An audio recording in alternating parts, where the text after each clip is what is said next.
وَاتَّخَذَ قَوْمُ مُوسَىٰ مِن بَعْدِهِ مِنْ حُلِيِّهِمْ عِجْلًا جَسَدًا لَهُ خُوَارٌ، اور بنا لیا موسیٰ کی قوم نے ان کے بعد۔ حضرت موسیٰ علیہ السلام جب چلے گئے کوہ طور پر تو پیچھے یہ ایک فتنہ اٹھا ہے، سامری۔ یہ سامری جو ہے اس نے فتنہ اٹھایا،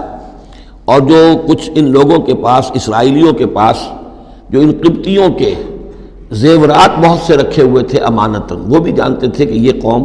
یہ چونکہ ابراہیم کی نسل میں سے ہیں تو یہ امانت دار ہیں۔ جب یہ وہاں سے چلے تو وہ سارے جو ہیں وہ زیورات بھی وہ لے کر آ گئے تھے اپنے دشمنوں کے۔ ان زیورات کو لے کر اس نے گلایا، آگ میں تبایا، گلایا، اور اس سے ایک بچھڑے کی شکل بنائی، اور کچھ ایسی کاریگری رکھی کہ اس میں سے ہوا جب گزرتی تھی ایسے سوراخ رکھ دیے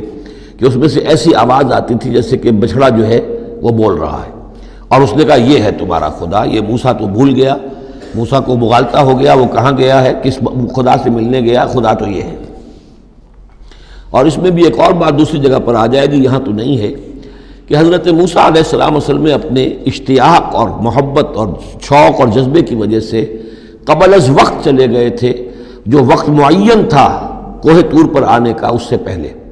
تو اللہ نے جواب طلبی کی تھی، ما عجلک عن قومک یا موسیٰ، اے موسیٰ اپنی قوم کو چھوڑ کر پہلے کیسے آ گئے ہو؟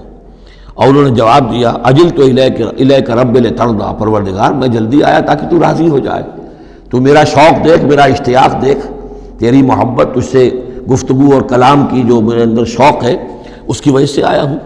تو گویا کہ وہ تو شاباش کی توقع رکھتے تھے، یہاں ڈانٹ پڑ گئی۔ ما عجلک عن قومک یا موسیٰ قال عجلت الیک رب لترضیٰ، لیکن اللہ نے فرمایا فإنا فتنا قومک من بعدک، تمہاری اس عجلت کی وجہ سے ہم تمہاری قوم کو تمہارے بعد فتنے میں ڈال چکے ہیں۔ تو جلدی خیر کے لیے بھی نہیں کرنی چاہیے، خیر کے کام کو بھی عین وقت پر سہج پکے سو میٹھا ہو۔ تو اس اضلهم سامری نے انہیں گمراہ کر دیا ہے، وہ تذکرہ ہو رہا ہے۔ من حلیہم، زیوروں سے، عجلاً جسداً، ایک بدن سا بنایا بچھڑے کا سا، لہو خوار، جس میں گائے کی سی آواز آتی تھی۔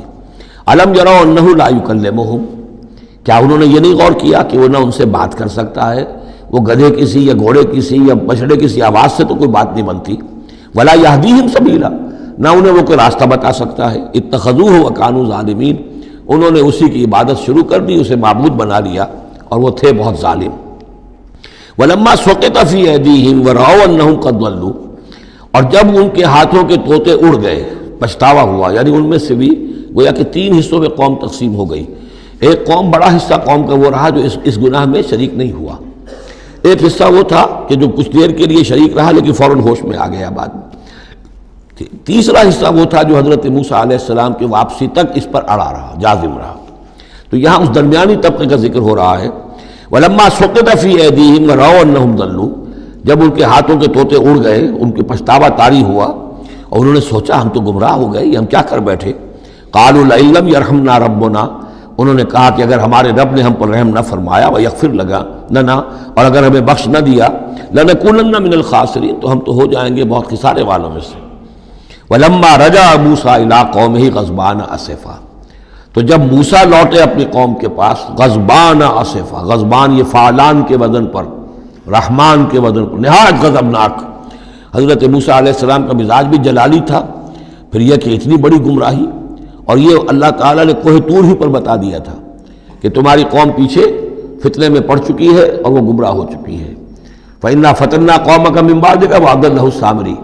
تو وہاں سے آئے ہی ہیں تو غضبناک تھے، غضبان آصفا، نہایت افسوس میں بھی اور سخت غضبناک۔ قال بئس ما خلفتمونی من بعدی، یہ خطاب حضرت ہارون سے بھی ہو سکتا ہے اور اپنی پوری قوم سے بھی ہو سکتا ہے۔ بری ہے میری نیابت جو تم نے کی ہے میرے بعد۔ عاجلتم امر ربکم، تم نے اپنے رب کے معاملے کے اندر جلدی کی، میرا انتظار کرتے، اگر اس نے کچھ بنا ہی دیا تھا، کوئی شوبدہ دکھایا تھا، میرے آنے تک انتظار کر لیتے، میں تمہیں بتاتا اس کی حقیقت کیا ہے۔ وَأَلْقَى الْأَلْوَاحَ، اور انہوں نے وہ جو تختیاں لے کر آئے تھے کوہ طور سے تورات والی، وہ تو ایک طرف ڈال دی۔ وَأَخَذَ بِرَأْسِ أَخِيهِ يَجُرُّهُ إِلَيْهِ، اور غضبناک ہو کر اپنے بھائی حضرت ہارون علیہ السلام کے سر کے بال پکڑ لیے اور اپنی طرف کھینچا غصے میں، یہ تم نے کیا کیا میرے پیچھے، یہ میں تمہیں خلیفہ بنا کر گیا تھا۔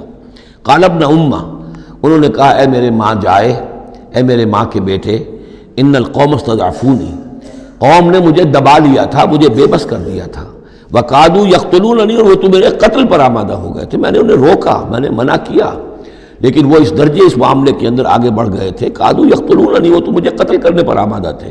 فلا تشمت بی الاعداء، تو دیکھیں اب مجھ پر آپ دشمنوں کو ہنسنے کا موقع نہ دیں۔ ایک تو آپ کے پیچھے انہوں نے مجھے دبایا، میری توہین کی، مجھے قتل کرنے تک پر آمادہ ہو گئے، اب وہ دیکھیں گے کہ موسیٰ بھی آئے ہیں تو میرے بال آپ پکڑ کر کھینچ رہے ہیں اور میری توہین کر رہے ہیں، تو اس پر تو دشمن اور ہنسے گا۔ فلا تشمت بی الاعداء، شماتت اعداء یہ ہمارے ہاں پھر اردو زبان میں محاورہ ہے۔ ولا تجعلنی مع القوم الظالمین، اور مجھے ان ظالموں کے ساتھ نہ کر دیجئے، میں ان کے ساتھ نہیں ہوں، نہ میں نے ان کے ساتھ اتفاق کیا ہے، میں روکتا رہا، منع کرتا رہا۔ قال رب اغفر لی ولاخی، اب حضرت موسیٰ نے دعا کی اللہ سے، پروردگار بخش دے مجھے بھی اور میرے بھائی کو بھی، وادخلنا فی رحمتک، اور ہمیں داخل فرما اپنی رحمت میں، وانت ارحم الراحمین، اور یقیناً تو ہے تمام رحم کرنے والوں میں سب سے بڑھ کر رحم فرمانے والا۔ ان الذین اتخذوا العجل سینالہم غضب من ربہم، اب یہ فیصلہ انہوں نے دیا، یقیناً جن لوگوں نے اس بچڑے کو اپنا معبود بنایا، ان قریب ان پر آئے گا غضب ان کے رب کی طرف سے، گویا کہ قتل مرتد کی سزا جس کا ذکر ہم سورہ بقرہ میں پڑھ چکے ہیں۔ وذلۃ فی الحیات الدنیا، دنیا میں ذلت بھی آئے گی، وکذالک نجزی المفترین، اور اسی طریقے سے بہتان باندھنے والوں کو، جھوٹ گھڑنے والوں کو ہم جزا دیتے ہیں۔ والذین عملوا السیئات ثم تابوا من بعدها وآمنوا، البتہ جن لوگوں نے کچھ دیر کے لیے یہ غلط کام کیا تھا لیکن پھر وہ توبہ کر لی انہوں نے، من بعدها اس کے بعد، وآمنوا اور ایمان لے آئے، ان ربک من بعدها لغفور الرحیم، تو یقیناً اس کے بعد آپ کا رب جو ہے غفور الرحیم ہے۔ جن سے عارضی طور پر یہ بات ہو گئی تھی پھر انہوں نے توبہ کر لی، ان کے لیے تو مغفرت ہے، اللہ تعالیٰ معاف فرمائے گا، غفور الرحیم ہے۔ البتہ جو اب تک اس پر اڑے رہے ہیں ان کے لیے یہ حد جاری کی جائے گی۔ یہ بالکل ایسے ہی جیسے سورہ مائدہ میں ہم نے پڑھا ہے محاربے والی آیت میں، کہ اگر کوئی ڈاکو ہیں، راہزن ہیں، کوئی ملک کے اندر فساد مچا رہے ہیں، تو اگر اس سے پہلے کہ تم ان پر قابو پاؤ اگر وہ توبہ کر لیں تو پھر ان کے لیے معاملہ اور ہوگا، پھر ان کے ساتھ نرمی بھی ہو سکتی ہے، معاف بھی کیا جا سکتا ہے، لیکن اگر قابو پا لو تو پھر ان کی سزا بہت سخت ہے، لیکن قابو پانے سے پہلے توبہ کر لیں تو ان کے لیے نرمی۔ اسی طرح یہاں معاملہ ہے۔ وَلَمَّا سَكَتَ عَنْ مُوسَى الْغَضَبُ، جب موسیٰ کا غصہ کو ٹھنڈا پڑا، أَخَذَ الْأَلْوَاحَ، اب انہوں نے وہ تختیاں اٹھائیں، وَفِي نُسْخَتِهَا هُدًى وَرَحْمَةٌ لِّلَّذِينَ هُمْ لِرَبِّهِمْ يَرْهَبُونَ، اور اس کی تحریر میں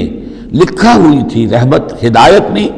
اور رحمت بھی ان لوگوں کے حق میں جو اپنے رب سے ڈرتے ہیں، اپنے رب کا تقوی اور خوف رکھتے ہیں۔ وَاخْتَارَ مُوسَىٰ قَوْمَهُ 70 رَجُلًا لِّمِيقَاتِنَا، اب ایک تو سزا دے دی گئی، ایک تو پرج ہو گئی، اور یہودی جو ہیں جنہوں نے کہ آخری وقت تک اس کے اوپر قائم رہے انہیں قتل کر دیا گیا۔ اب اس کے بعد ایک اجتماعی توبہ کے لیے حضرت موسیٰ علیہ السلام نے اپنی قوم کے 70 سرکردہ افراد کو لیا، واختارا چن لیا، اختارا موسیٰ قومہ 70 رجلا لمیقاتنا، اللہ تعالیٰ ہی نے طلب فرمایا ہے، ہمارے وقت مقررہ کے لیے چن لیے موسیٰ نے اپنی قوم میں سے 70 سرکردہ افراد۔ فلما اخذتهم الرجفۃ، جب وہ آئے ہیں کوہ طور پر یا اس کے قریب تو ان کے اوپر کپ کپی طاری ہو گئی یا زلزلے نے آ پکڑا، یعنی وہ ایک سخت ترین جو ہے ان کے لیے پھر خوفناک صورت پیدا کر دی گئی۔ قال رب، حضرت موسیٰ نے عرض کیا پروردگار، لو شئت اہلکتہم من قبل وایایا، اگر تیری مشیت یہی تھی تو اس سے پہلے ہی ہمیں بھی ہلاک کر سکتا تھا، مجھے بھی کر سکتا تھا، انہیں بھی کر سکتا تھا، خطا کار تو ہم ہیں، غلطی ہوئی ہے، لیکن بہرحال ہم نے اتنا بڑا کفارہ بھی دے دیا ہے، اپنی قوم کے اتنے لوگوں کو اپنے ہاتھوں ذبح بھی کیا ہے، لیکن یہ کہ اگر ہلاک ہی کرنا تھا جو اس وقت شکل ہو رہی ہے تو پہلے قدم پر بھی تو ہلاک کر سکتا تھا۔ لو شئت اہلکتہم من قبل وایایا، اگر تو چاہتا تو ہلاک کر دیتا ان سب کو بھی اور مجھے بھی۔ اتہلکنا بما فعل السفہاء منا، کیا تم ہمیں ہلاک کر دے گا ہمارے کچھ بے وقوف لوگوں کی حرکت کی وجہ سے؟ ہمارے ہاں کچھ بے وقوف تھے جنہوں نے حرکت کی تھی، اور ان کی وجہ سے کیا پوری قوم کو ہلاک کر دے گا؟ ان ہی الا فتنتک، نہیں یہ تیری طرف سے ایک آزمائش ہے۔ تضل بہا من تشاء، تو گمراہ کرتا ہے اس کے ذریعے سے جس کو چاہتا ہے، وتہدی من تشاء، اور ہدایت دیتا ہے جس کو چاہتا ہے۔ انت ولینا، تو ہمارا ولی ہے، ہمارا ساتھی ہے، پشت پناہ ہے، مولا ہے۔ فاغفر لنا، پس ہمیں بخش دے، ہماری گناہ کو معاف فرما، ورحمنا، ہم پر رحم فرما وانت خیر الغافرین، اور یقیناً تمام بخشنے والوں میں تو سب سے بہتر بخشنے والا ہے۔ وَاكْتُبْ لَنَا فِي هَذِهِ الدُّنْيَا حَسَنَةً وَفِي الْآخِرَةِ، ہمارے لیے اس دنیا کی زندگی میں بھی حسنہ لکھ دے، طے کر دے۔ اب دیکھیے یہ دعا کر رہے ہیں حضرت موسیٰ اپنی قوم کے لیے، بنی اسرائیل کے لیے، وَاكْتُبْ لَنَا فِي هَذِهِ الدُّنْيا حَسَنَةً وَفِي الْآخِرَةِ، وہی الفاظ ربنا آتنا فی الدنیا حسنۃ وفی الآخرۃ حسنۃ وقنا عذاب النار، تو لکھ دے، طے کر دے کہ ہمارے لیے دنیا میں بھی حسنہ ہو، آخرت میں بھی۔ انا ہدنا الیک، ہم تیری جناب میں توبہ کرتے ہیں، رجوع کرتے ہیں، جو خطا ہو گئی ہے اس کا اعتراف کرتے ہوئے معافی چاہتے ہیں۔ قال عذابی اصیب بہ من اشاء، اللہ نے فرمایا جہاں تک میرے عذاب کا تعلق ہے وہ تو اس میں تو میں مبتلا کروں گا جس کو چاہوں گا۔ ورحمتی وسعت کل شیء، تم رحمت کا سوال کر رہے ہو تو ایک رحمت تو میری وہ ہے جو ہر شے کے شامل حال ہے، ہر شے کا وجود میری رحمت سے ہے، اس کا بقا میری رحمت سے ہے، اس کا تسلسل میری رحمت سے ہے۔ ایک تو رحمت عامہ ہے جو تمام مخلوقات کو شامل ہے، تمام مخلوقات جو ہے اس میں سے حصہ پا رہی ہیں۔ ورحمتی وسعت کل شیء فساکتبھا، اب یہاں مراد ہے خاص رحمت جس کے لیے تم کہہ رہے ہو، وہ رحمت تو میں لکھ دوں گا ان لوگوں کے لیے۔ اب یہ بہت اہم مقام یہاں آ رہا ہے، وہ اپنی رحمت میں خاص کر دوں گا، لکھ دوں گا للذین یتقون، جو تقوی کی روش اختیار کریں، ویؤتون الزکاۃ، اور زکوٰۃ دیتے رہیں، والذین ھم بآیاتنا یؤمنون، اور جو لوگ ہماری آیات پر ایمان پختہ رکھیں۔ الذین یتبعون الرسول النبی الامی الذی یجدونہ مکتوبا عندہم فی التوراۃ والانجیل، جو اتباع کریں گے ہمارے امی نبی کی، جس کا کو رسول بنا کر بھیجا جائے گا، رسول نبی امی کا اتباع کریں گے، جسے وہ پائیں گے الذی یجدونہ، جسے پائیں گے لکھا ہوا مکتوباً عندہم، ان کے پاس، اپنے پاس، فی التوراۃ والانجیل، کہ وہ ان کے پاس اس کی پیشن گوئیاں، اس کے حالات، اس کی علامات تورات اور انجیل دونوں میں ہوں گی۔ تو جو لوگ ان کا اتباع کریں گے، نبی امی محمد الرسول اللہ صلی اللہ علیہ وسلم امیین میں سے اٹھائے گئے، اور آپ واقعتاً اس قوم میں سے تھے جس کے پاس کوئی کتاب نہیں تھی، کوئی شریعت نہیں تھی، ویسے بھی آپ نے دنیاوی اعتبار سے کوئی تعلیم حاصل نہیں کی، دنیاوی معیار کے اعتبار سے لکھنا پڑھنا آپ نہیں جانتے تھے، تو امی تھے۔